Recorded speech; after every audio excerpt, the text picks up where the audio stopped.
Good evening. I'm Frank Sysyn, and it is my privilege to serve as the acting director of the Canadian Institute of Ukrainian Studies here on Treaty 6 territory at the University of Alberta. Thank you all for coming.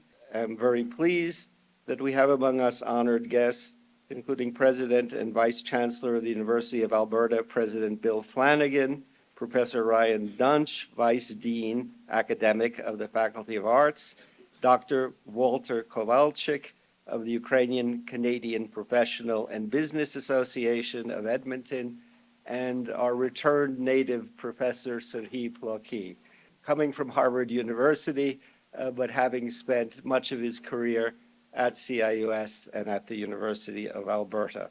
All of our colleagues, students, donors, alumni, community members, and to those of you who are new to the work and lectures of CIUS, welcome. We're honored to have you join us here in person, and it's a great pleasure that many will also be joining online. It gives me great pleasure to introduce you all to the 60th annual Shevchenko Lecture. And I might add, I happened to be acting director when I arrived in January of 1990 in Edmonton, and one of my first duties was to serve at the Shevchenko Lecture. It was an impressive event then. At that point, William Thorsell, former editor of the Globe and Mail, gave a talk on multiculturalism. And that was quite an active event because it was at a high point of the multicultural movement, but at a time when Thorsell questioned it. So I soon saw the significance of this lecture, the great outreach of the university and the community, and the importance of its general discussion. Our event takes place on Treaty 6 territory in Amiskawitchi, Waskahinakan, or Edmonton, on the traditional home and gathering place of treaty signatories, the Cree, Nakota Sioux, Stoney, Saulteaux, and Cree Iroquois, and of other indigenous peoples, including the Blackfoot, Dene, and Métis. We at the Canadian Institute of Ukrainian Studies, as specialists in Ukrainian history, the people of Ukraine, and culture, see and understand a deep connection between the land and the people. We understand how the rights to one's land can sustain people and their culture. And also we understand very well what happens to a people when the rights to their land are violated. We are grateful for the opportunity to live on this land and to the people whose histories, determination, resilience, and knowledges continue to enhance and inform our own work. As I said, this year is the 60th anniversary of the Shevchenko Lecture, but it is also the 50th anniversary of the Canadian Institute of Ukrainian Studies. As we mark the 50th anniversary of CIUS, we reflect on a legacy shaped by community vision, scholarly excellence, and a sustained commitment to advancing knowledge about Ukraine and the Ukrainian experience in Canada and worldwide. For 5 decades, CIUS, based at the University of Alberta, has served as a leading center for research, publication, and academic exchange, fostering rigorous scholarship and meaningful public engagement. In times of profound historical change, the Institute has played a vital role in ensuring informed, evidence-based understanding of Ukraine's past and present. Looking ahead, CIUS remains dedicated to supporting new generations of scholars and strengthening global Ukrainian studies, confident that its next 50 years will deepen and further expand the impact of its first. The annual Shevchenko Lecture at the Institute was conceived to become a place of gathering, a place where many can come together and partake in important intellectual discussions concerning Ukrainian history, nation building, language, literature, culture, and identity, as well as the Ukrainian community of Canada. The lecture series bears the name of Taras Shevchenko, a formidable figure in Ukrainian history, a poet, a painter, a writer, and critical thinker, an activist who lived in the Russian Empire and through his art and in many other ways openly advocated for Ukraine's right to be a nation. Taras Shevchenko was born on March 9th in 1814 and passed away on March 10th at the age of 47. His life journey, marred by Tsarist persecution and forced displacement from Ukraine, is now an inspiration for Ukrainians around the world, and in particular to those who are now fighting for Ukraine's freedom. Shevchenko's providential poetry is not just celebrated, but sought as guidance in today's fight for freedom. This is why we are hosting this lecture series today and why it holds even greater importance. In this time of Russia's all-out war on Ukraine, our institute continues to mobilize and generate knowledge that helps the world to understand Ukraine and its fight for freedom. We engage with experts in many disciplines, from history, cultural studies, language studies, economics, and global politics and conflict, to share their knowledge and concerns over what has been described as the most dangerous global crisis since World War II. In particular, I think on these days when we see the expansion of the global crisis, we realize what the significance of 2022 and the full-scale Russian invasion was. Ukraine's place in the world and the future ahead of us all. At 50 years as a leading institute of Ukrainian studies, our work is more critical than ever.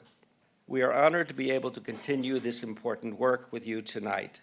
At this time, I would like to invite the President and Vice Chancellor of the University of Alberta, President Bill Flanagan, to bring us greetings on behalf of the university.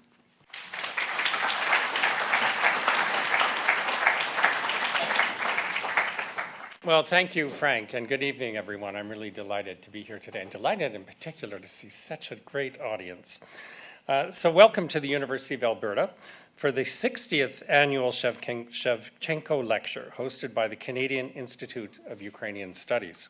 And for 6 decades, as has been mentioned, this lecture has brought together scholars, students, and community members to explore Ukraine's history, culture, and identity. And since its founding in 1966, the Shevchenko Lecture has served as one of the Institute's most distinguished intellectual forums, reflecting the University of Alberta's longstanding commitment to advancing knowledge about Ukraine and the Ukrainian diaspora.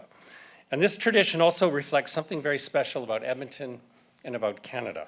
Our country is home to one of the largest Ukrainian diasporas in the world, and the bonds between Canada and Ukraine run deep, through family histories, through culture, and through scholarship. And at the University of Alberta, these connections are embodied in the work of the Canadian Institute of Ukrainian Studies, an internationally recognized center for research, education, and public engagement. And this year, the Institute, as mentioned, is celebrating an important milestone. It was created 50 years ago. And through its scholarship and partnerships, the Institute helps deepen our understanding of Ukraine's history, language, and society, while also ensuring that the study of Ukraine remains vibrant and globally connected. And tonight's lecture comes at a particularly important moment. The ongoing war in Ukraine has drawn global attention, not only to the country's struggle for sovereignty, but also to the deeper historical narratives and identities that shape this conflict. And understanding these histories is essential to understanding the present. That is why we are especially honored this evening to welcome Professor Serhii Plokhy of Harvard University, one of the world's leading historians on Ukraine.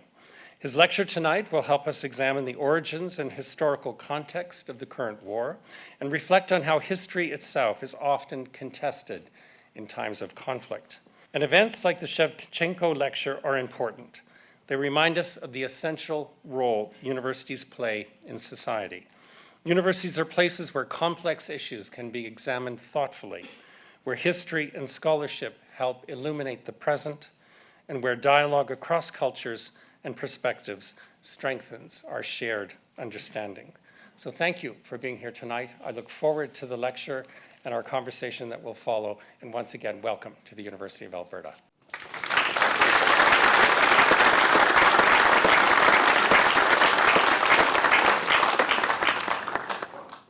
Thank you. I'd now like to invite Professor Ryan Dunch, Vice Dean Academic of the Faculty of Arts, to bring us greetings on behalf of the faculty. Thank you very much, Frank, and good evening, everyone. As Frank has said, I'm Vice Dean of the Faculty of Arts. My name is Ryan Dunch, and I'm also a professor of Chinese history, and I was close involvement with the center through my years as chair of the Department of History, Classics, and Religion. I feel like we are each saying similar things, so I want to just take a minute off script to say how moving and important it is to be standing before this banner that celebrates the 50th anniversary of the work of CIUS, and to be introduced. Oh, thank you.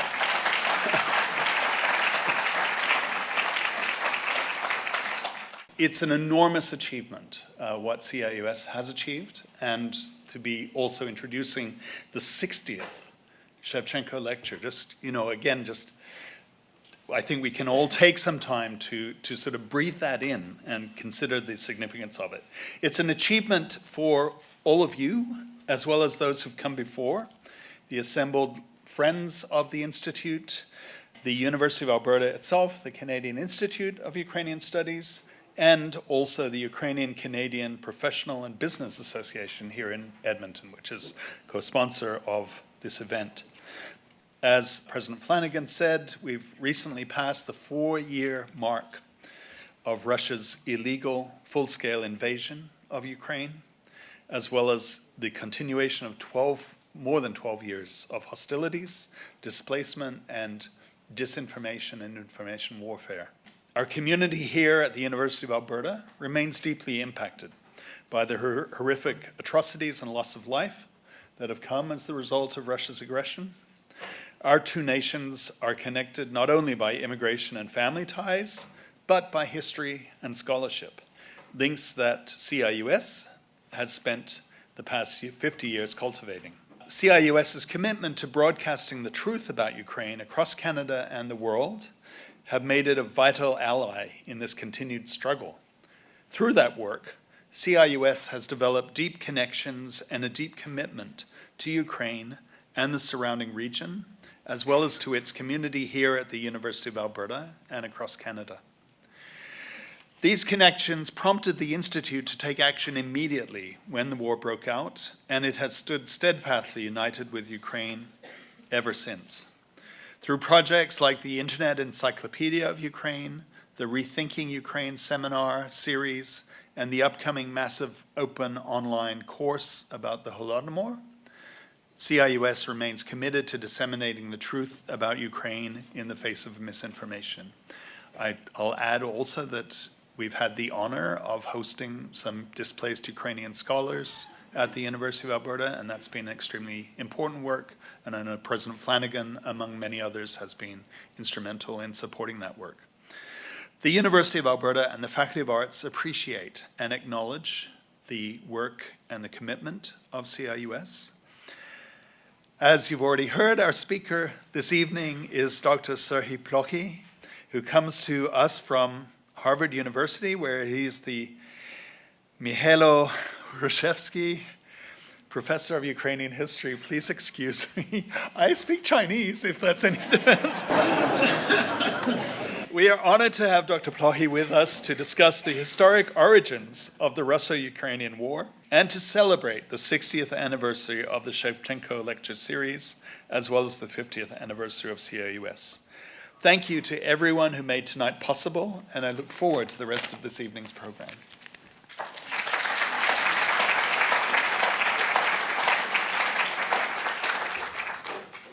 As I mentioned earlier, the lecture series precedes the formation of the Institute by 10 years. From the beginning has been an example of cooperation between the wider community, in this case the Ukrainian community, and academia.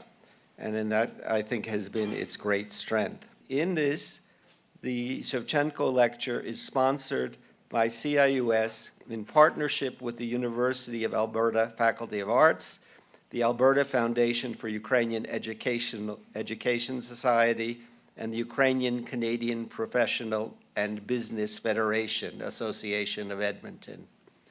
The Ukrainian Canadian Professional and Business Association, we always call it the P's and B's, of Edmonton has sponsored this lecture since its founding and supported the founding of the Institute as well.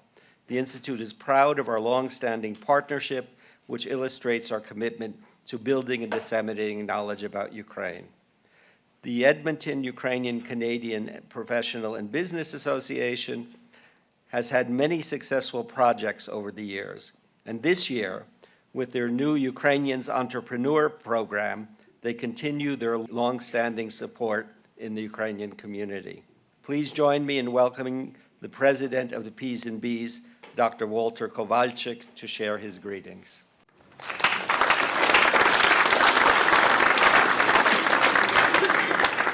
Thank you, Frank. Great speakers ahead of me, so we've pretty much covered my whole speech. So good evening, dobry вечір. My name is Dr. Walter Kowalchyk, and I have the privilege of serving as president of the Ukrainian Canadian Professional and Business Association of Edmonton. And yes, we do call it the P's and B's, to make it short. So tonight is particularly a special evening for our community as we gather for the 60th anniversary of the Shevchenko lecture. For decades, this lecture series has brought together scholars, thinkers, and community members to reflect on the enduring legacy of Taras Shevchenko, a voice of freedom, identity, and dignity whose words still resonate, maybe even more so today. The P's and B's have been proud to start the first lecture and support this lecture series for the past 60 years. It stands as one of the longest running intellectual and cultural traditions within the Ukrainian community in Canada. And it reminds us that scholarship, culture, and civic dialogue are essential pillars of a strong Ukrainian community. At the same time, our association focuses on another important pillar, building the professional and entrepreneurial strength of Ukrainians here in Edmonton. Just 2 nights ago, we hosted a remarkable event, Ukrainian Women in Business Leadership Night. We celebrated and welcomed over 70 Ukrainian women entrepreneurs and leaders in the Edmonton area, and the energy in the room was extraordinary. Experienced business owners were sharing advice, mentorship, and encouragement with those who were just beginning their journeys. Over the past 3 years, through our Launch Startup Edmonton Business Bootcamp, again, we love long names and acronyms, don't we? We've helped support the creation of more than 60 potential new businesses in our city, all Ukrainian run. These programs run twice a year and are open to both newcomers and Canadians of Ukrainian heritage who want to start or expand their own businesses. Now, we continue with this year's business theme, if you need to hire a Ukrainian. So if you could remember that and keep that in mind next time you need to hire. That spirit of resilience, determination, and intellectual strength of Ukrainians are known for is also reflected in the work of scholars and historians, such as those at CIUS, who help us understand the deeper forces shaping our world today, continually improving the importance of our work and their work. Tonight, on the 60th anniversary of Shevchenko lecture, we are honored to hear from one of the most respected historians of Ukraine in the world. Professor Serhii Plokhy from Harvard University has helped millions of readers understand Ukraine's place in global history and the historical roots of the war we are witnessing today. His work reminds us that history is not simply about the past, it helps us understand the present and prepare for the future. Well, now let's think about this lecture series. It exists because generations before us believed that Ukrainian ideas, scholarship, and culture deserved a place in Canada's intellectual life. For 60 years, this event has truly carried out that vision and carried it forward. On behalf of the P's and B's, I would like to thank our partners at the Canadian Institute of Ukrainian Studies and the University of Alberta for continuing this tradition with such excellence. And I would also like to thank all of you here present and those of you that are online, because gathering for these types of events, I know sometimes it's snowing. We live in Edmonton, and sometimes we don't attend these events. but it's very important for these events to continue on. So thank you for the support of your presence, again, in person or online. And I wish you all an inspiring evening.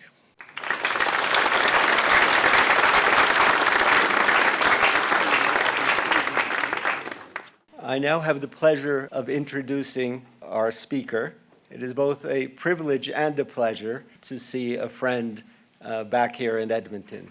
I know there are some of you here, perhaps not the youngest of you, who remember him for his activity in the Ukrainian community and his family as part of our community life.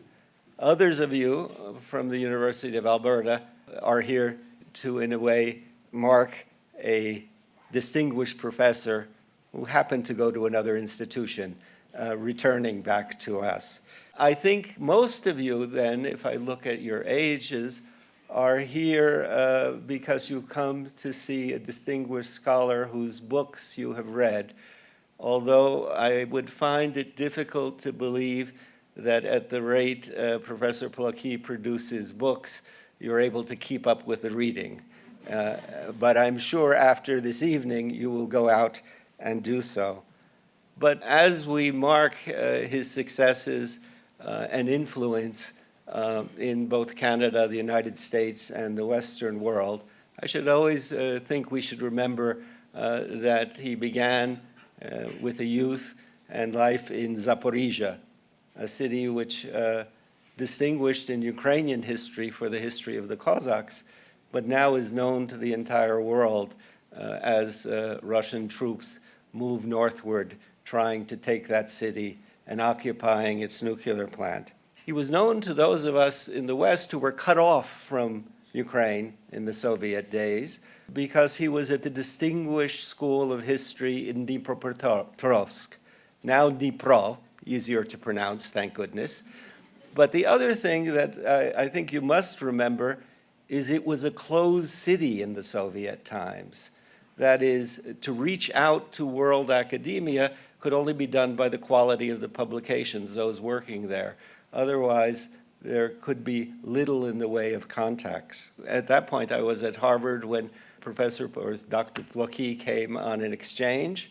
It was a time when we were quite suspicious in 1986 of someone coming from the Soviet Union and what they were up to. What I will always remember is going to Widener Library and seeing him carefully reading 16th century Latin text on the Union of Brest and think, well, if this is what the KGB is training, at least we've got a high intellectual level. The other time, and colleague Professor Zenon Kohut couldn't be here this evening, but one of the first things we remarked on is that Serhii seemed remarkably more American than we were. And what that really meant is he had a broad interest of culture, the outer world, and perhaps more in line with contemporary cultures that we, who were either born or grew up in the West, did. But it also was an example of how open he was to many new things and how he was able to take them and combine them with the fundamental understanding he gained from Ukraine. We were privileged when he was able to come to Edmonton and then with his family and become part of the Canadian Institute of Ukrainian Studies. It was fortuitous for us because this was the early 90s. Ukraine was opening up. And much of Ukraine was terra incognita to us. To understand institutions, bureaucracies, well, maybe University of Alberta's bureaucracy could put them in competition, but certainly it was a world that was distant from us, and so he added greatly to those years when we could first establish exchanges, reach out to Ukraine, and guide us in those fields. Above all, he was an academic dynamo for our institute. He founded the research program on religion and culture. And above all, my personal gratitude as he became the associate director of the Peter Jacek Center for Ukrainian Historical Research and associate editor of all of those 12 volumes of Hrushevsky that were put out within reasonable time, years after years, as he added to it. But now, we can talk about all of his books. They have won numerous awards, including the Lionel Gelber Prize for the best English language book on international relations, for his The Lost Empire, The Final Days of the Soviet Union. He has won the Taras Shevchenko National Prize in Ukraine for his The Gates of Europe, A History of Ukraine, the Bale Guilford Prize and Pushkin House Prize in the United Kingdom for his Chernobyl History of a Tragedy, and the Duke Darenberg Prize in European History for the Russo-Ukrainian War, The Return of History. His latest book is Nuclear Age, an epic race for arms in power and survival. In tonight's lecture, he will explore the historical causes of the conflict of Russia's war on Ukraine, tracing the origins of the Russian-Ukrainian War, and explaining the reasons for the return of armed conflict in Europe. Join me, please, in greeting Professor Plokhy.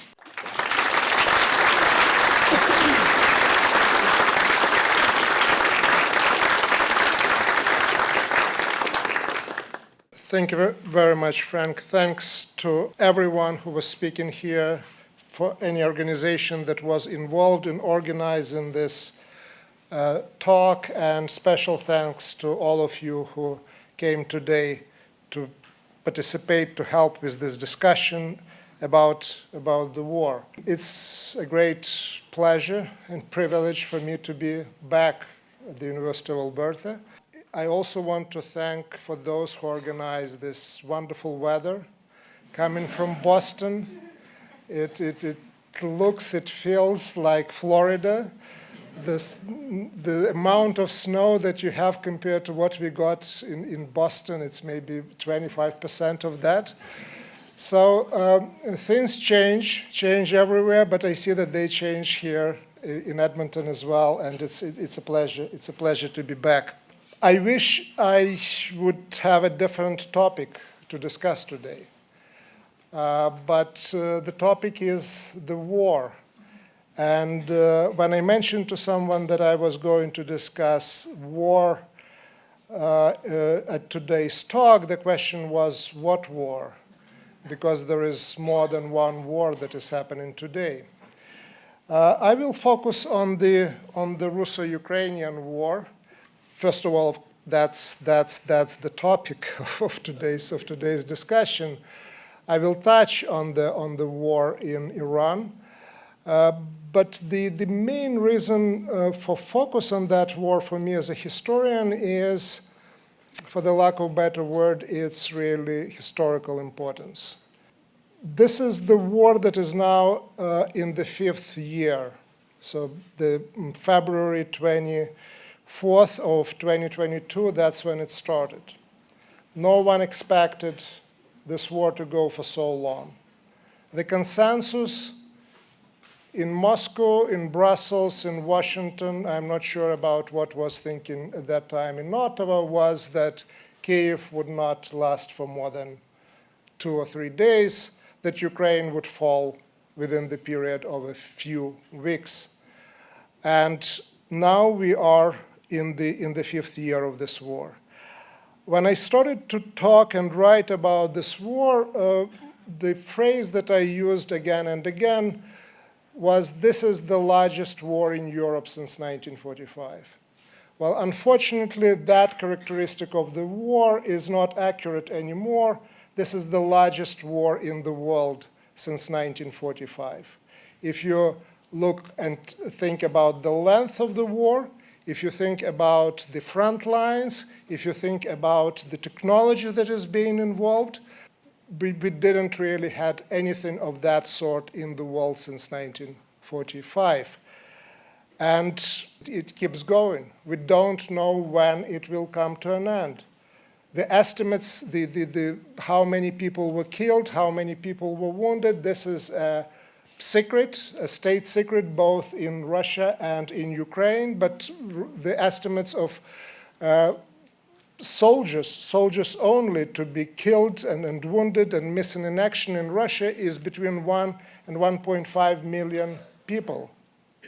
In Ukraine, the number of killed and missing is around 140,000. You can also then think about how many people are wounded.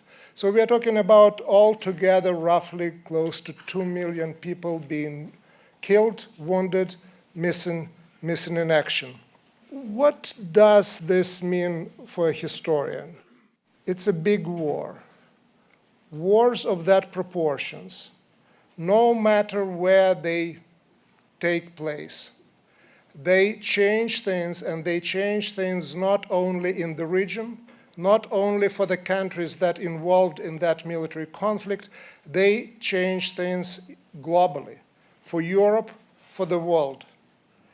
And we already see those changes and transformations. Not that all of them were brought by the war per se, but many of them were triggered by that war. I was here when there was 9/11, and I came to the Institute, and secretary said, America is attacked. And I looked and they said, by whom? By Canada?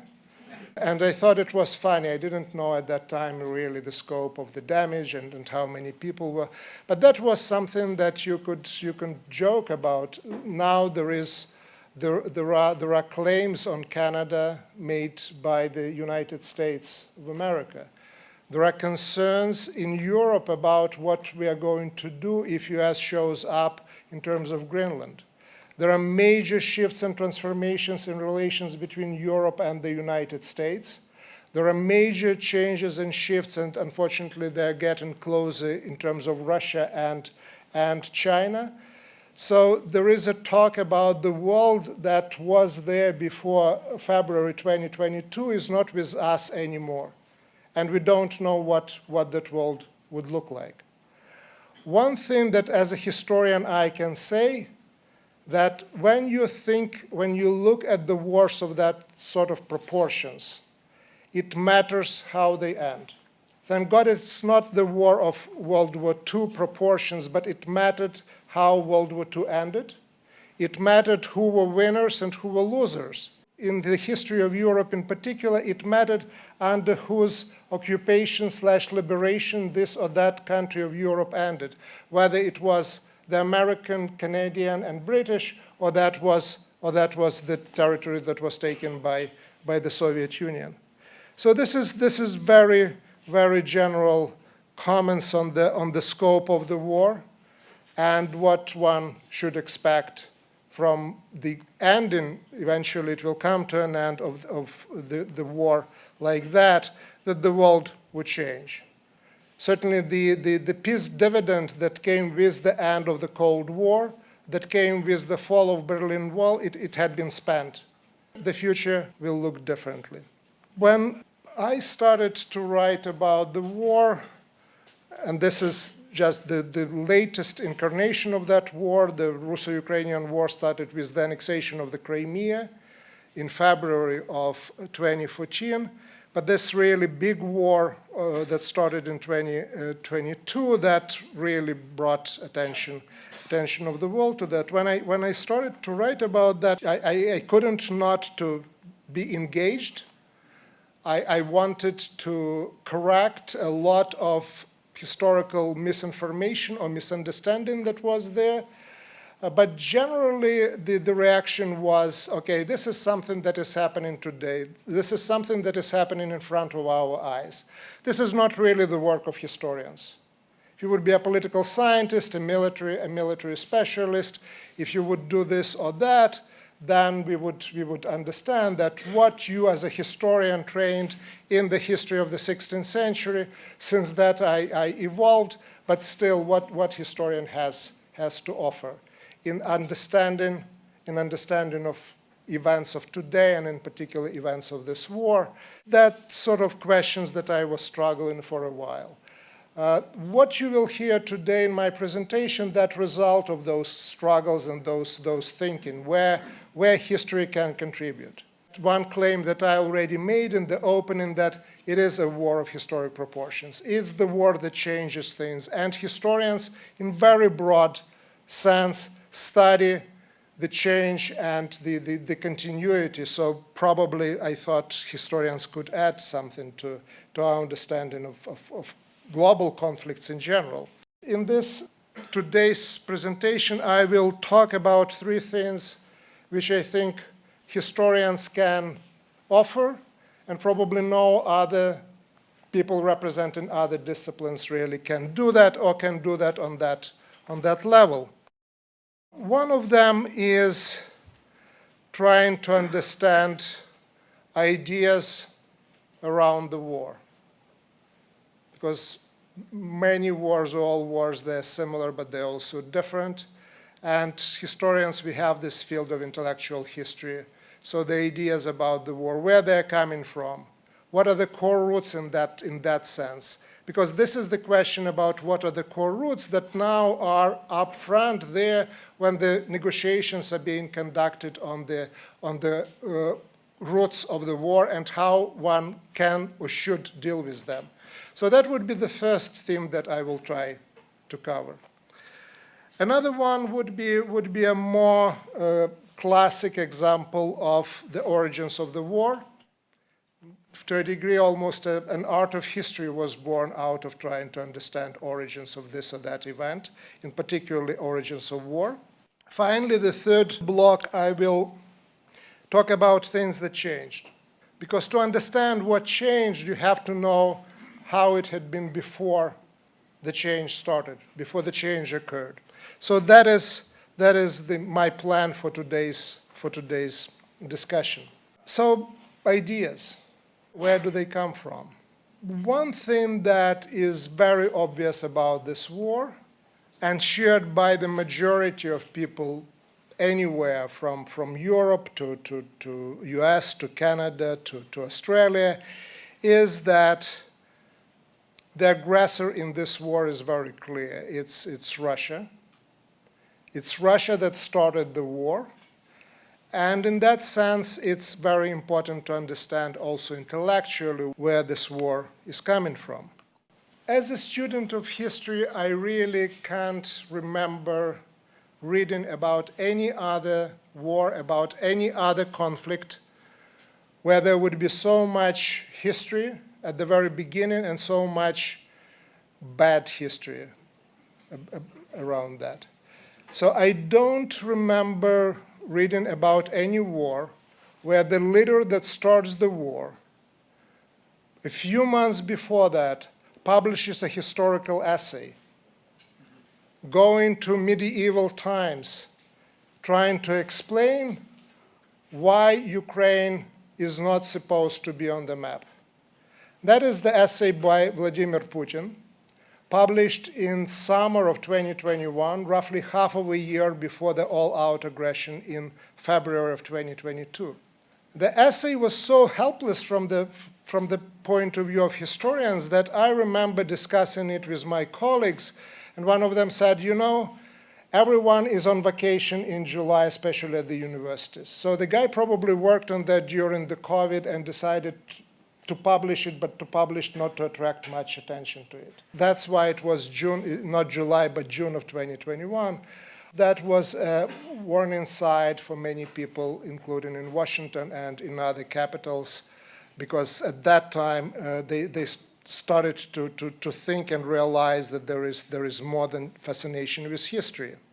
It's a long essay, but its essence is represented in the first few sentences, in the first paragraph, where Putin says, I said that on a number of occasions, and I will now prove that with facts, that Russians and Ukrainians are one and the same people.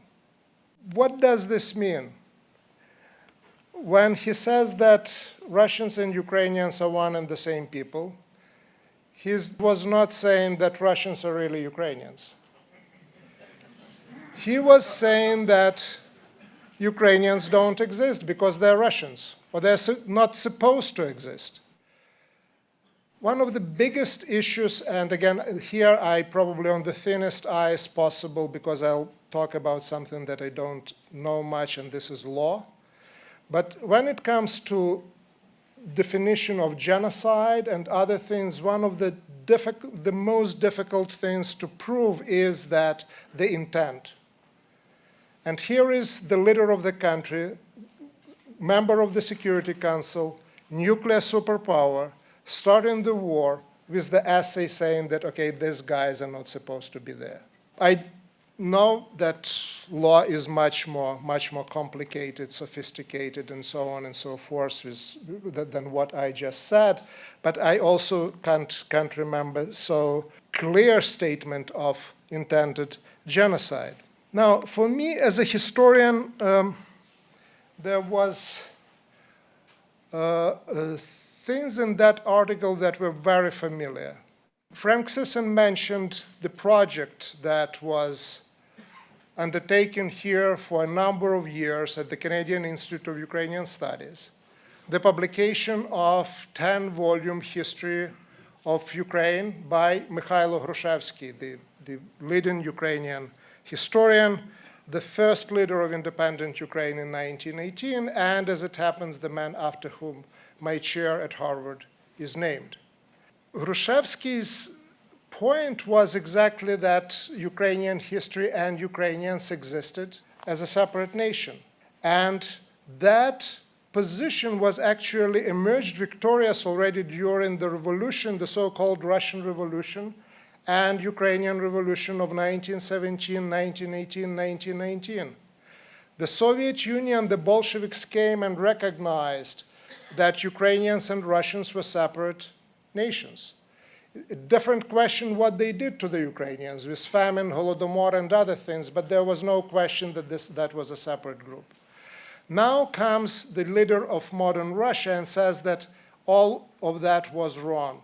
He is going back, and this is the image coming from early 20th century of representation of the Russian people that consists of three groups, or so-called tribes: Great Russians, or Russians, Little Russians or Ukrainians, and White Russians or Belarusians. So the Ukrainian woman is on my right, your left, the Belarusian on the other, and there is just one woman in the center who has not just the cross but also a sword. So guess who that representation is. So that's the imperial image of one Russian imperial nation. And that's actually what Putin goes to. He cancels the entire 20th century. For those who look at his essay, he is also criticizing there not only Lenin but also Stalin, because Stalin, despite all of his criminal activities and other things, he recognized the existence of Ukrainian nation. That's a poster coming from the early 1950s, celebrating the so-called friendship of peoples in the Soviet Union. Whether there was friendship or not, it's a separate question, but there were peoples and there were nations, and Ukrainians were, you probably can't see it here, but they treated separately from the Russians. What does this mean? This means that someone in the year either 2014 or year 2022, you can choose the year, takes a page from the Russian imperial textbook of the end of the 19th and the beginning of the 20th century and says, let's make Russia great again. And the way how we are going to do that, we'll go back to the 19th century and recreate that utopia recreated today and recreate it with the force of the attack. So I define this war as a 19th century war in terms of ideologies, as a 20th century war in terms of the tactics, and 21st century war in terms of technologies, especially when it comes to drones, sea drones, and others. But ideologically, this is an old-fashioned war with the empire really trying to rewrite the sort of a history, go back not just to the 20th century, but to the 19th century. What you see here is something that also Putin tries to change. This is a photo from December of 1991 with the leaders of Russia, Boris Yeltsin, Ukraine, Leonid Kravchuk, and Belarus, Stanislav Shushkevich, signing an act of dissolving the Soviet Union 1 week after Ukrainian referendum for independence. Now, what is important and interesting is that they represent the same entities and the same groups that the poster before that representing Russians, Ukrainians, and Belarusians was about. It's the leaders of the Slavic republics that come together and dissolve the Soviet Union. And that's what Putin actually is trying to do now, bringing together the Slavic core, but now without recognition of those groups being separate. This is an attempt to bring back an empire and to transform it into nation state, which means Russian state, denying identity, history, and agency for countries like Ukraine. This is about the fall of the Soviet Union, which was a continuation of the fall of the Russian Empire that started in 1917. The Ottomans fell at that time. The Austria-Hungary got dissolved. The World War II brought the end of the British Empire and the French Empire. The end of the Cold War brought the end of the Soviet Union, disintegration of Yugoslavia, and also splitting of Czechs and Slovaks. This war is about actually to redo all of that, to bring back the imperial history, the imperial identity, and that means to deny right to exist for entire nation. For Ukraine, this war is obviously the sort of the war that peoples all over the world had been fighting against the empires, at least since the American Revolution, maybe even earlier. What is hopeful about this analysis? This look at the ideas behind the war, looking at the ideas behind the Ukrainian resistance that no one expected to have, is that we know how these wars end. They end with the dissolution of empires. They end with the rise of the new countries like Canada and others, and they define the face of the continent, they define the face of the earth. What is less optimistic about this analysis? It is that these things take a long time, or can take a long time. What is less optimistic about this analysis is that these things happen quite often in the context of the wars. I just arrived then in Edmonton, in Alberta, in August of 1991. I left Moscow on the second day of the coup. Never thought that they would let me and then the airplane go. It was here that I learned the news, visiting the Ukrainian cultural village at that time, about Ukrainian independence.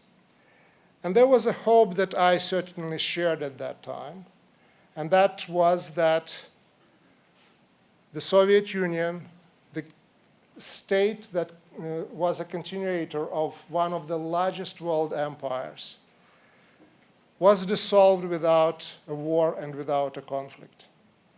It was also very optimistic, not just looking at that part of the world. I, as a historian, thought that we as humankind would actually can learn from the mistakes of other empires. What we now understand that this war of disintegration of one of the largest world empires was just postponed. This is the war that, in terms of its scope, in terms of atrocities, in terms of other things, really matches the size, the history of the empire that was built by people like Ivan the Terrible and Joseph Stalin. Let me now go to the second block, to the second question that I posed at the beginning of the lecture, and this is about the origins of the war. more immediate origins, not necessarily the one that go back to the Kievan Rus or 17th century divisions, or even the disintegration of the Soviet Union. It more engages with the issues and questions of what really happened on the post-Soviet space after 1991. The war started in 2022 after Putin issued an ultimatum which was not to Ukraine, but was to the NATO and to the United States of America and the West. And he said that, well, the eastward expansion of NATO, it's a bad thing. It threatens Russian security. And for that reason, I want the NATO troops to move back to the borders of 1997. So that means NATO would have to avoid war in Ukraine. NATO would have to leave the Baltics, leave Poland, so going back actually to the borders of Berlin Wall, or maybe including Germany, but not more than that. It was a show. He didn't expect that anyone would do that. He basically was trying to make sure that no one would make some sort of a concession that would stop him from doing what he already planned to do. But despite that, the issue of the war being provoked by the NATO eastward expansion is the topic that has been there, now maybe less prominent, but certainly through the first 4 years of the war, from John Mearsheimer on the intellectual level to the different political and apolitical and other groups, the NATO was an explanation. That's why Putin had been doing that. And this is not a map of NATO, this is the map of European Union. And I put there that map because when you look at the start of the war in 2014, annexation of the Crimea, before that I was talking about 2014, the war starts over the issue that was called association agreement with European Union. It's not membership in the European Union. It's not membership in NATO for sure. It is membership, association agreement with European Union. The protests in Kiev called Maidan, or the Revolution of Dignity, which started as a Euro revolution or European revolution, started over the issue that Putin pressured President of Ukraine at that time, Viktor Yanukovych, to say no to to negotiations that were already going for more than 1 year, to say no to something that he promised to the to the Ukrainian public, signing association agreement with European Union.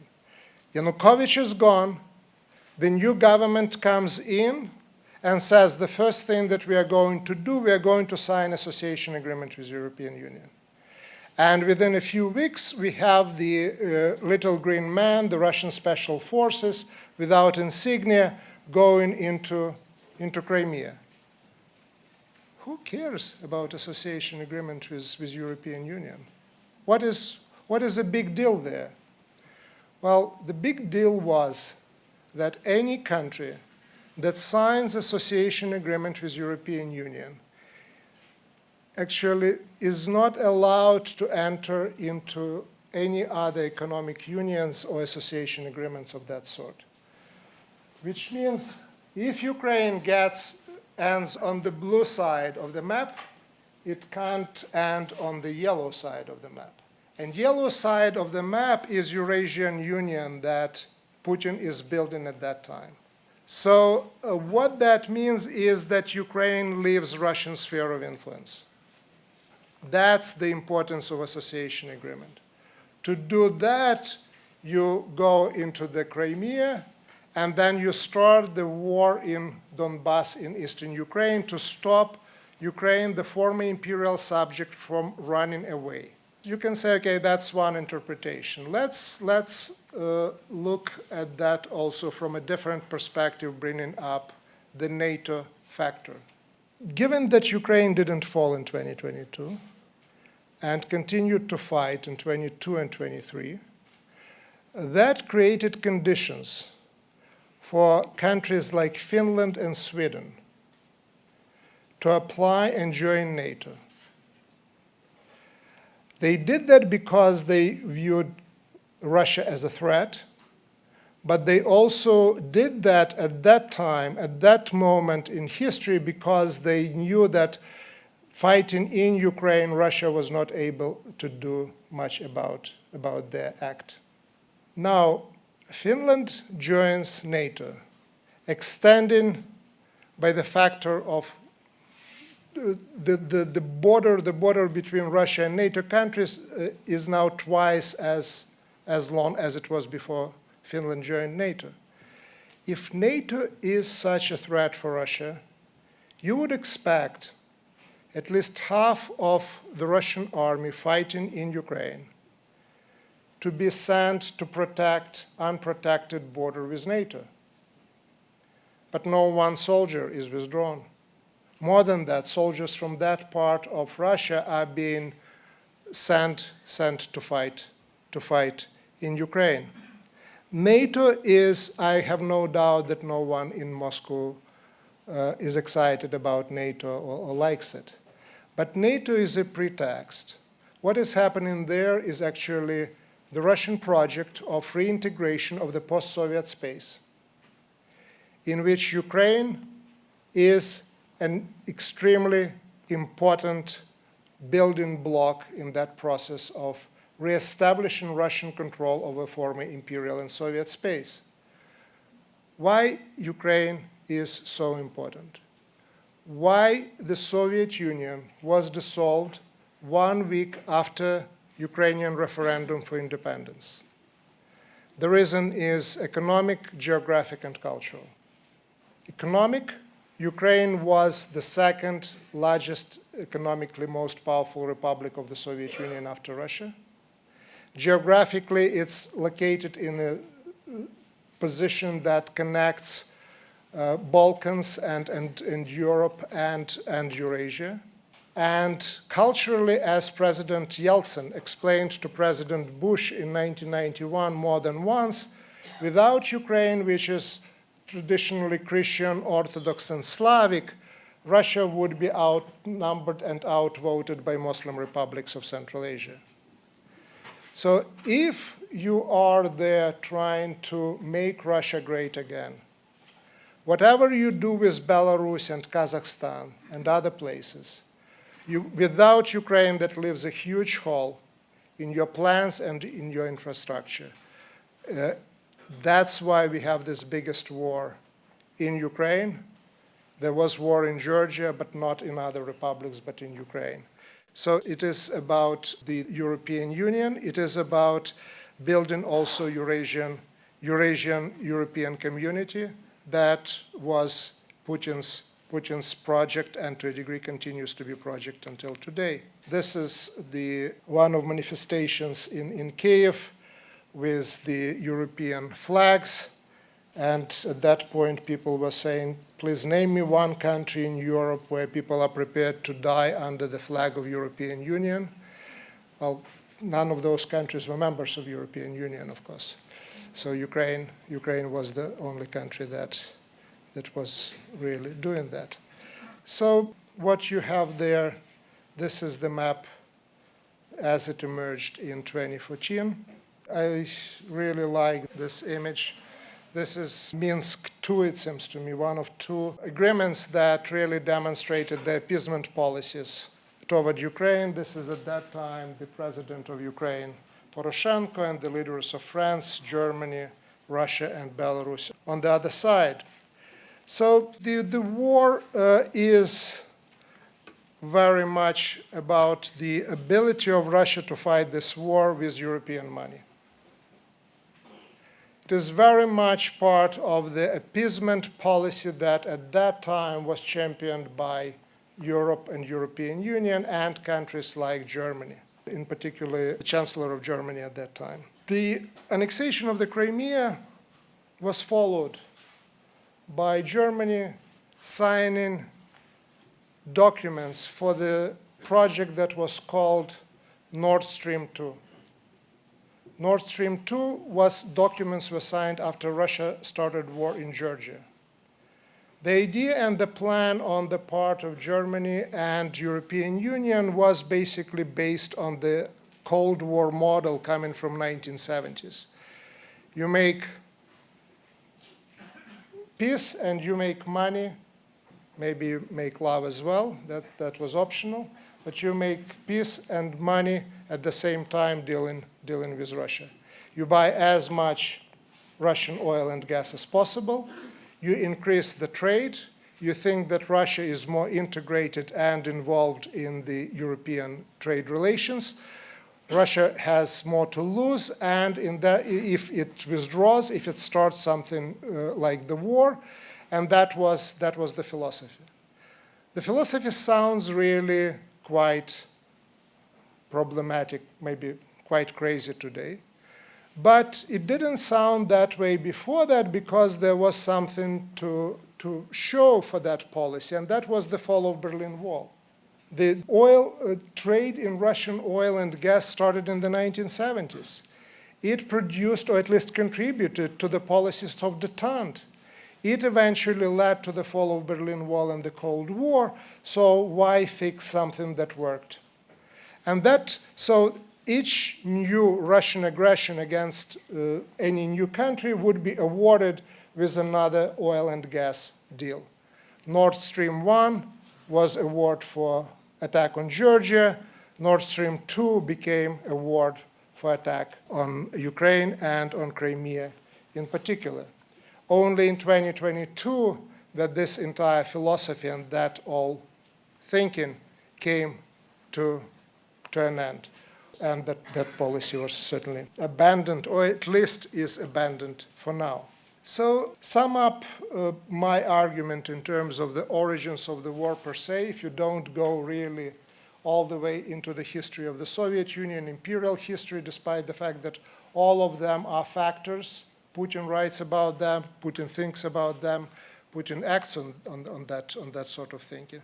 But if you look at the developments after 1991, there is a story that I just told, and this is the story of reconfiguration of the political space and also of economic space, not just military. NATO is part of that, but as it was the case with Ukraine, it was not the most important part. Another factor that you really can't present or reflect with the maps is the story, the political developments within the countries of the former Soviet Union.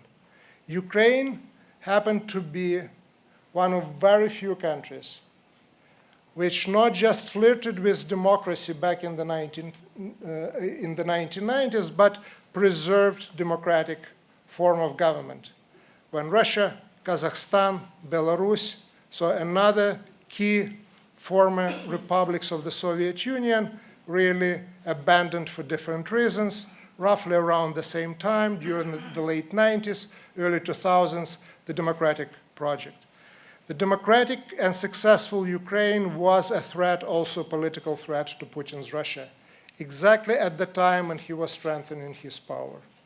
So the imperial ambitions, the attempts to re-establish the Russian control over the post-Soviet space, the threat that Ukraine represents as another Slavic and culturally close state and republic which goes democratic and orients toward the Europe, toward the West, all of that were contributing factors, immediate contributing factors to the war.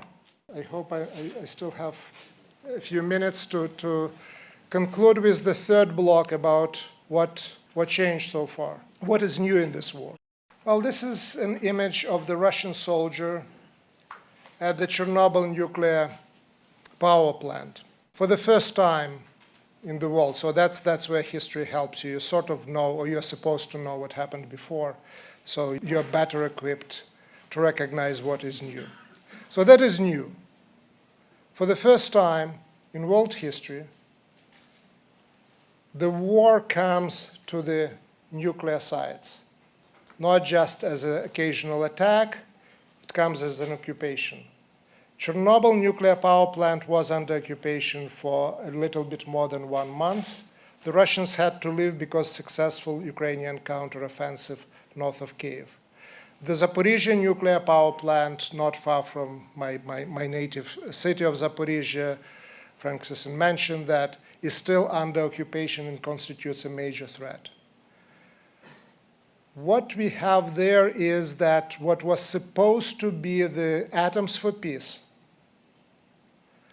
in the conditions of the war, became atoms for war. They used to blackmail as an instrument of blackmail. They're used also as a sort of shield and shelter for the Russian troops that are at the same time attacking the Ukrainian cities and villages and so on and so forth on the other side of the Dnipro River where the Zaporizhia nuclear power plant is located. And the world was not prepared for that back in 2022. It is not prepared for that today.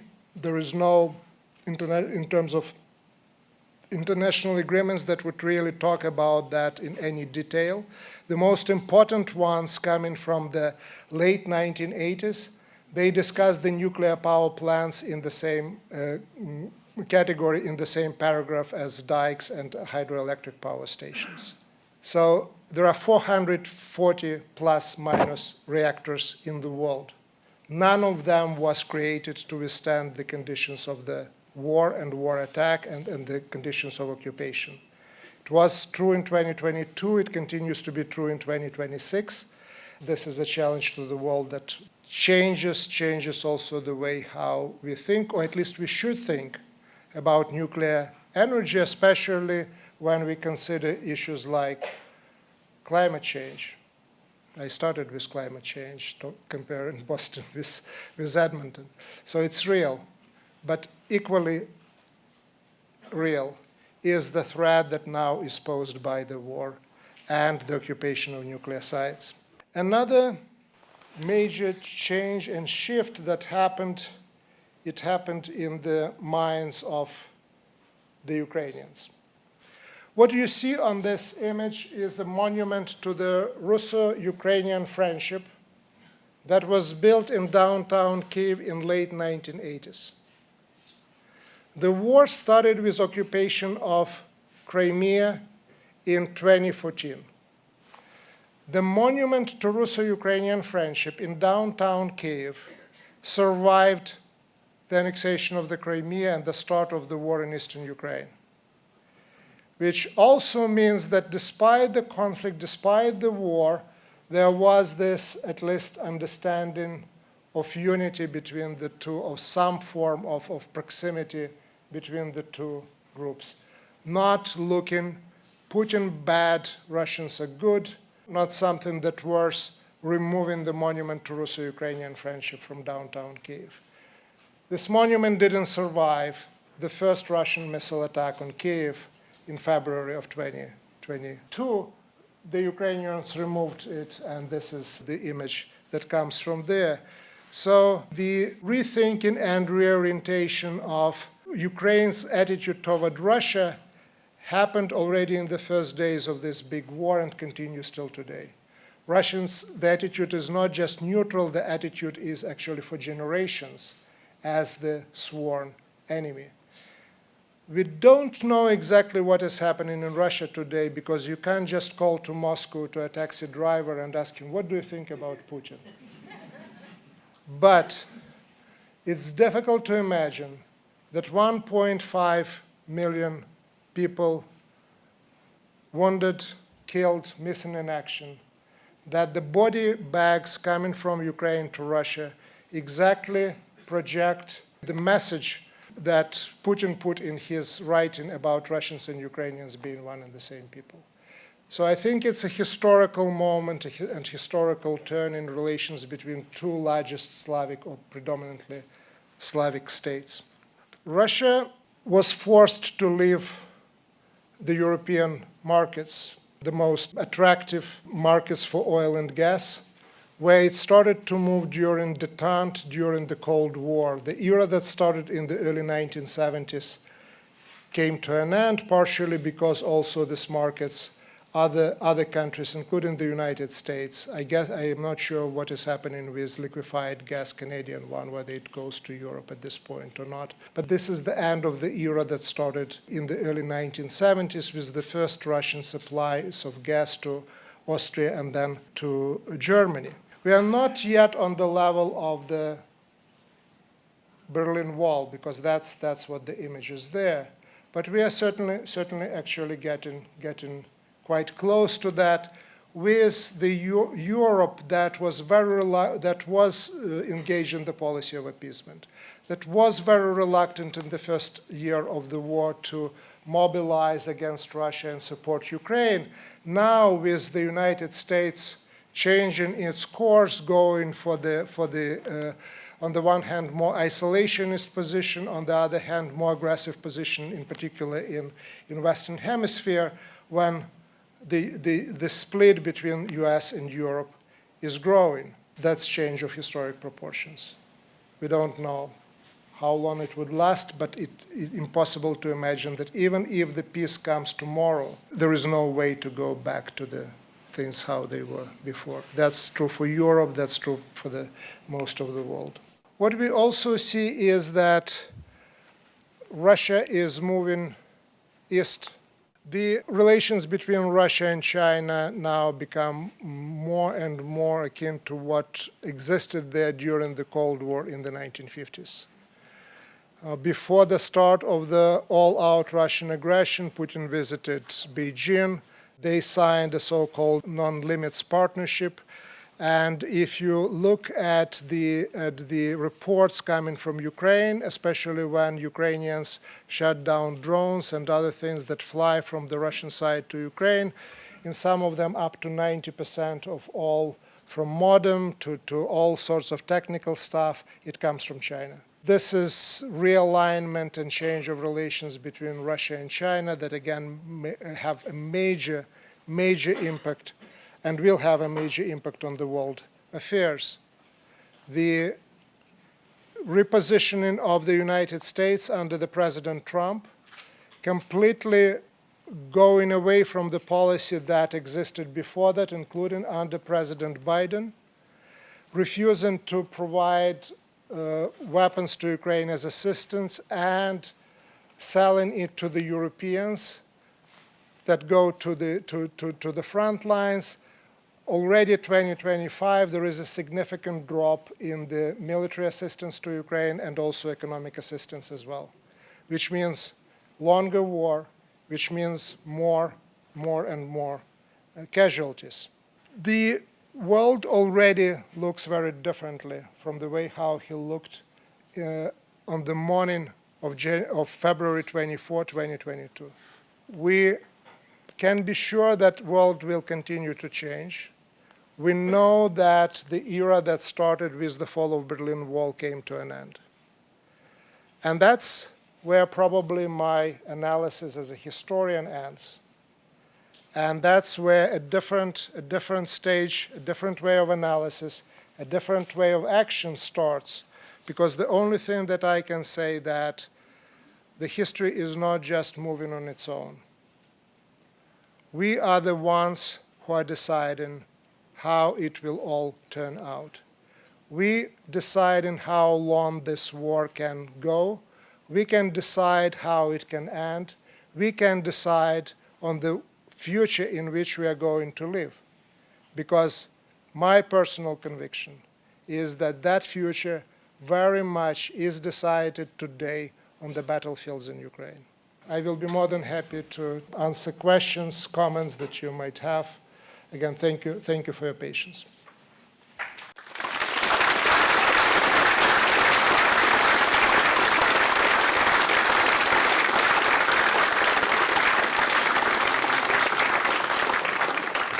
Hi, I'm wondering, when the Soviet Union broke up, why was it presumed that Russia got the permanent seat at the United Nations? Why wasn't it any other country? But why was it Russia? and why can they not be kicked out? If we green our carbon chains and our carbon footprints, that the pipelines won't be as full of blood as they are now, and that the Russians can be stopped by talking about the essential energy that flows in Eastern Europe. Can you comment more on that? One small point to provoke you. Didn't Adolf Hitler write Mein Kampf and say that all the Jews had to be eradicated? Thank you for this question. So I will comment on them in the order that they came. So why did Russia get a permanent seat? Well, one very obvious reason is that Russia or the Soviet Union was perceived by the political elites in the West as Russia. Professor Sysyn was only half joking. He wrote back in the 70s a small brochure. He was saying that that was the most popular work that he had ever written. The idea is that the Soviet Union was perceived as a continuation of the Russian Empire, and in other words, Russia. Another reason was that Russia was back then in 91 and continues to be today the country with the largest number of nuclear warheads. So 30 plus years after the Cold War, the nuclear superpowers are still the same. So a lot changed, that didn't change. In terms of energy, Russian oil and gas going to Europe, I understand the question is what impact that will have eventually. It has already a major impact because the drop in the revenue for oil and gas, that partially is the result of the prices going down, but also losing the European markets produces today a sort of the difficulties in Russia, difficulties to conduct the war that were not there before. Plus sanctions were working as well. So all of that in combination really takes away the money that Russia needs to continue war and continue killing people, occupying territories, and so on and so forth. You can't fight the war without money. And Russian money very much depend on the export of oil and gas. In terms of Hitler and Mein Kampf and the Holocaust after that, I just want to thank you for that point and for that parallel. I think that's certainly falls in the same category with, or at least pretty close to what Putin was doing in his essay on which the title was On the Historical Unity of Russians and Ukrainians. Thank you. And the booklet was called Russia or the Soviet Union. There is a difference. It came out in 50,000 copies, but I'm afraid didn't seem to make the dent that it should have. Okay. I'm going to ask you not to be a historian, but to look to the future and see if there's a way that Ukraine can emerge from this war intact and with justifiable peace, taking into account that President Trump has no respect whatsoever for Zelensky, has no respect for Ukraine, and is basically, I think, an impediment to reaching a final fair peace in Ukraine. So can you do any predictions as to maybe Ukraine should try and get rid of the U.S. out of the peace negotiations and substitute Europe instead? You mentioned that empires fall apart after wars. You also said the future will be determined on the battlefields of Ukraine. And now, how do you see Russia falling apart, especially now that the war against Iraq has produced a bonanza of oil revenue for Russia? And this is actually even strengthened by Donald Trump giving India permission to buy Russian oil without sanctions. I wondered if you might elaborate a little bit more on the tactic that Russia has deployed around specifically the war of narratives and the war of rewriting history as they are pursuing a territorial war as well.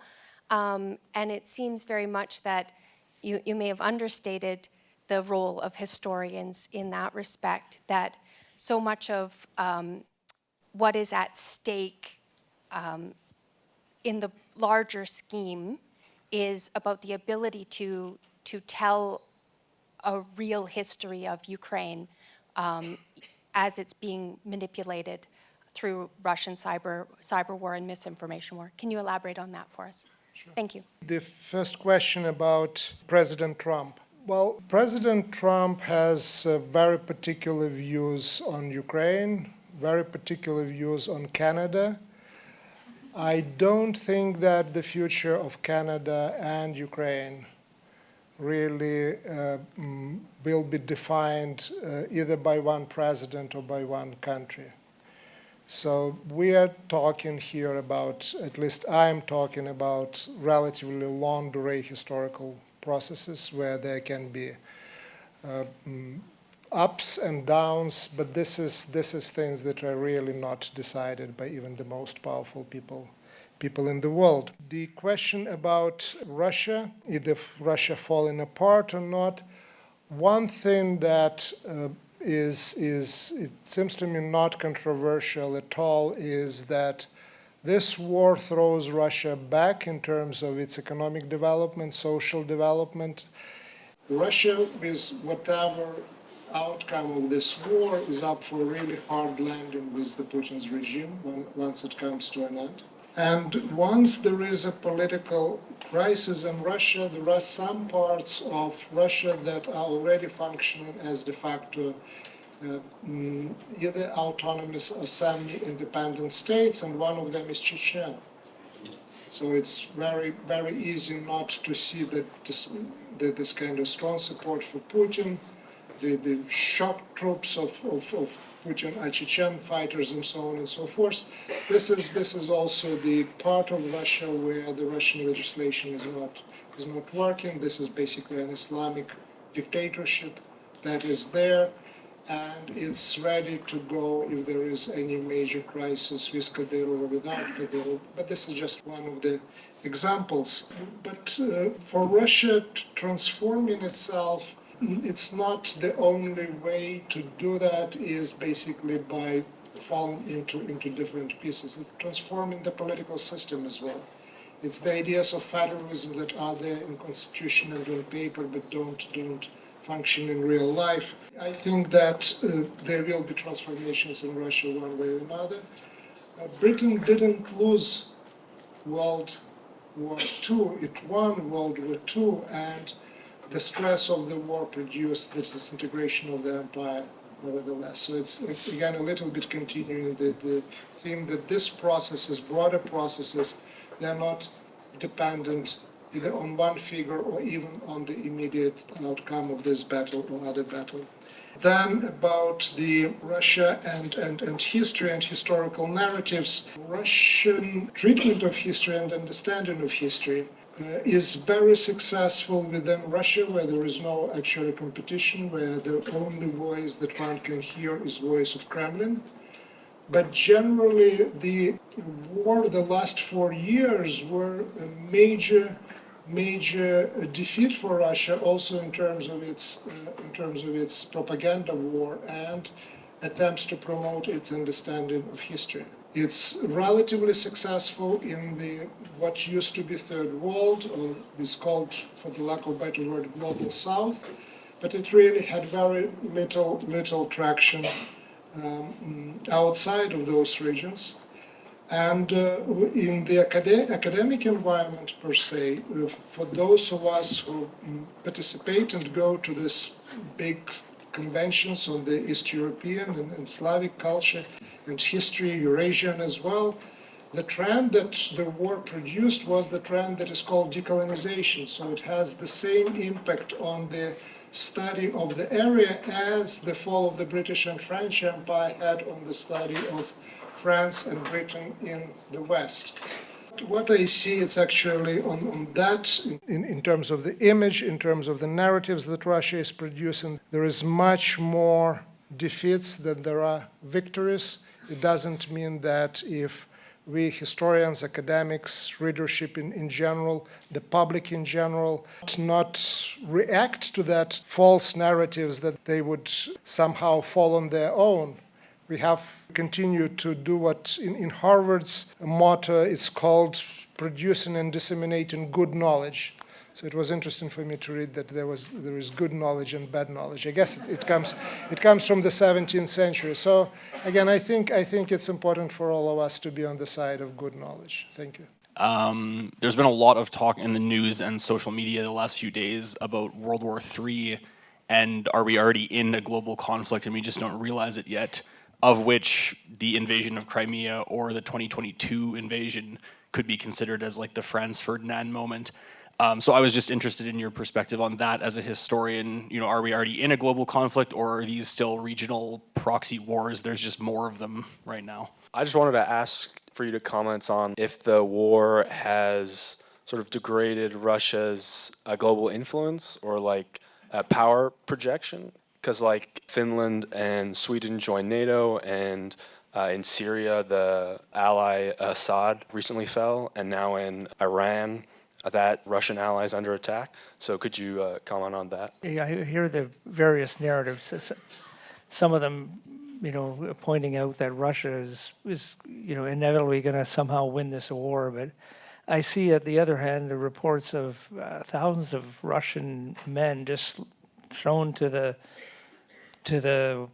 be shot and killed and bombed, and with drones, the destruction by Ukraine of Russian infrastructure, their ability to produce oil, their ghost fleet of ships being bombed, and all these other things. So I just kind of wonder how there seems to be two narratives where I'm thinking, well, it seems inevitable that Ukraine is going to win, and I kind of keep wondering how Russia keeps going. And then the other narratives, I'm thinking, am I missing something that the other narratives pointing out that, well, yeah, Russia is still strong, and I don't quite understand the two differing narratives. Sure. Thank you for all those questions. So I will start with the question of World War II or global war. We are already, and it seems to me there is more or less general agreement in the Cold War type of a situation. Again, it will never be exactly what was there, but there is already a global competition. There is a merging of the different blocs. Some people say that it's a return to the great power politics before World War I. So we can talk about different historical parallels, but the post-Cold War era ended, and sort of Cold War situation is already here. It's not that it can come, it's already arrived. Now, that's a difference between Cold War and World War III, which the World War III by definition is not a Cold War but hot war. In the media, in the course of the last few days, especially given what is happening in Iran, there is more and more about, are we in the World War III or on the verge of World War III? My personal opinion, no. For World War III to be there, you have to be a clash between three superpowers that exist today in the world. We have the United States and China, who are military and economic superpowers. We have Russia, that is a nuclear superpower. And we have also Europe, which is not a state, not a confederation, not a federation, is a trading bloc, but economically it's a superpower, but it's a mid-size power in any other way, so the situation is more complex than in the Cold War. But again, the point is that for Iran to become the beginning of World War III, you need the United States to clash either with Russia or with China or with them together. I don't see that happening. But where I see, unfortunately, much more chances of the conflict turning into World War III, it's Ukraine, and it's what is happening now in Europe and relations between the United States and Europe. Because Russia is already involved. US, even now indirectly, but supplies Ukraine with weapons. The Europeans are doing the same. And the problem is that now the biggest issue is what to do with Article 5 of the NATO treaty. Russians are already attacking NATO countries with drones and other things, testing the red line, what Article 5 needs. If you look at the start of World War I and World War II as well, the war started with the assumption by aggressor that whatever treaty exists, that the participants in that treaty would not actually act on the basis of that treaty. Hitler is attacking Poland, believing that France and Britain will not actually fight. And he turns to be right. They don't fight. There is a phony war. World War I has the same element. So these tensions within NATO, that's, from my perspective, is the most dangerous thing that is happening today in terms of the potential World War III. But Iran, I hope I am right. I'm not looking at that. As the Middle East since 1970s actually lost its ability to produce World War III type of conflicts, and that started with the Egypt really changing sides, and the Soviet Union at that time really losing much of its influence in the Middle East, which meant that the conflict that could happen during the Suez Crisis, when Khrushchev threatened nuclear weapons if French and British and Israelis didn't stop, or 1970s when Kissinger put on the high nuclear alert the American nuclear capabilities. That's 50s and 70s.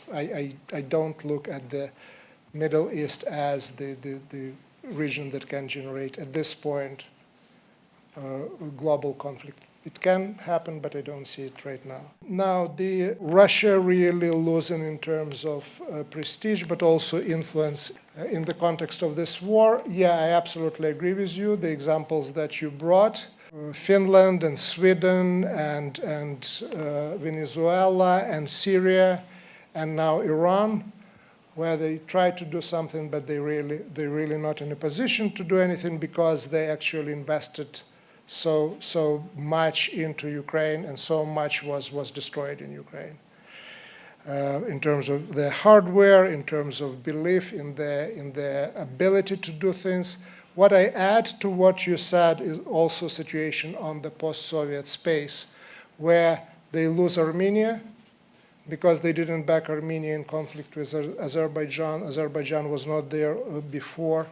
They certainly have more and more problems in Central Asia, where their ally/patron China is moving in, including Kazakhstan. Any way you look at this point, this war is disastrous if you're good Russian nationalists, imperialists, whatever. Even then, that war is a huge mistake for Russia. It doesn't mean that it will not bounce back at some point, but it would be mid-term to long-term perspective, and we don't know whether that would happen or not.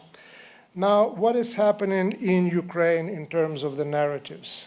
Who is winning and who is losing? One way to look at that and think about that is look at the map, seeing that the Russian efforts for the entire year produce really absolutely minimal results.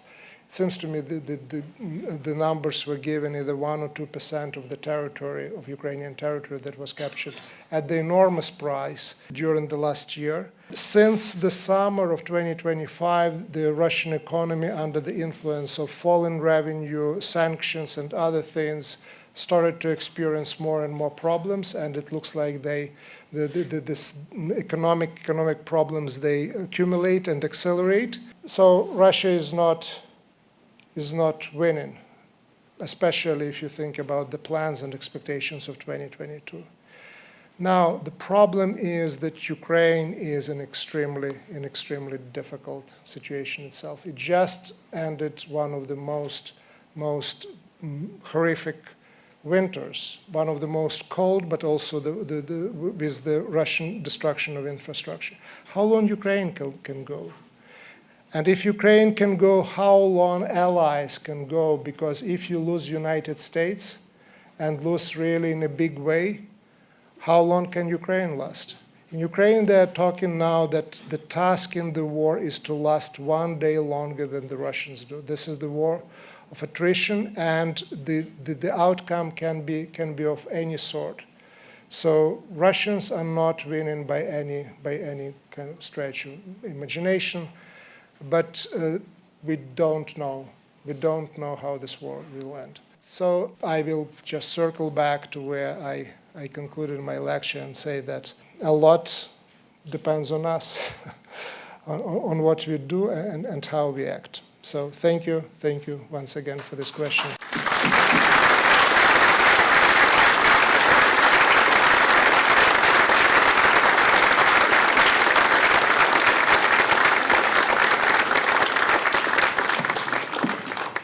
Yes, first, thank you to Professor Plokhy for a lucid and penetrating discussion. I think there's also a nice Edmonton part of the story. As he pointed out, he got out of Moscow airport just as the empire, I'll call it the empire of evil, was falling apart.